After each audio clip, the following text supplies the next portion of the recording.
আমরা এই জ্যাপিস্টামের কার্ডটা প্যাক ওপেনিং করবো। তো প্রথমে আমি এই জ্যাপিস্টামের কার্ডটাকে একটু দেখে দিচ্ছি যে এটা আসলে কার্ডটা কেমন। কার্ডটা অনেক ভালো। তো 2-3 বার ট্যাপ করবো, এবং এটা আমার একটা ট্রিক্স।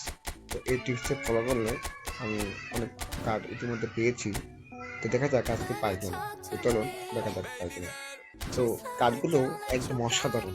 ফুটবল হিস্ট্রিতে আমার মনে হয় যে সবচেয়ে ভালো কার্ড ইংলিশ গার্ডিয়ান্স এর মধ্যে। তো প্রথম আমরা 100 সাইন দিই, দেখি পাই কিনা। এটা দিলাম, হ্যাঁ 100 সাইন দিলাম। দেখা যাক কারণ আমি আমাদেরকে প্রথমে সেন্টার ভিতরে দিল, একদম স্ট্যান্ডার্ড কাদারে দিল। সো ব্যাড লাক, হলো না, সমস্যা নেই। পরবর্তীতে আমরা আবার 100 দিব। আমরা মাত্র 300 কয়েন পাবো, ঠিক আছে। তো দেখা যাক কি হয়। তো পরবর্তী cancel cancel cancel and finally 100 point. দেখা যাক কি হয়। মানে আমি দিল না, সেট। দেখা যাক, সমস্যা নেই। আমরা 300 কয়েনে পুরো থেকে নিই। দেখা যাক, সমস্যা নেই। পরবর্তীতে আমরা আবার 100 কয়েনে আবার ট্রিপটাকে যদি বাংলার যে টিপটা ওইটা কাটিয়ে টিপটা দেখা যাক।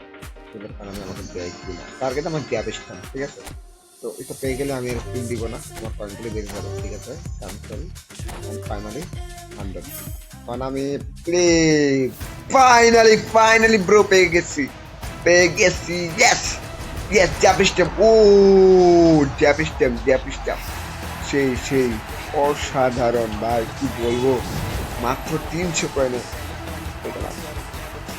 তো ট্রেনিংটা লাগলে আমাকে কমেন্ট করিয়েন, আমি ট্রেনিংটা দিয়ে দেবো আপনাদেরকে, সমস্যা নেই। তো আমরা 300 কয়েন পেয়ে গেলাম। তো আপনারা জানাবেন আমি নেক্সট আর কোনো বক্সে সাইন দিব কিনা, ঠিক আছে।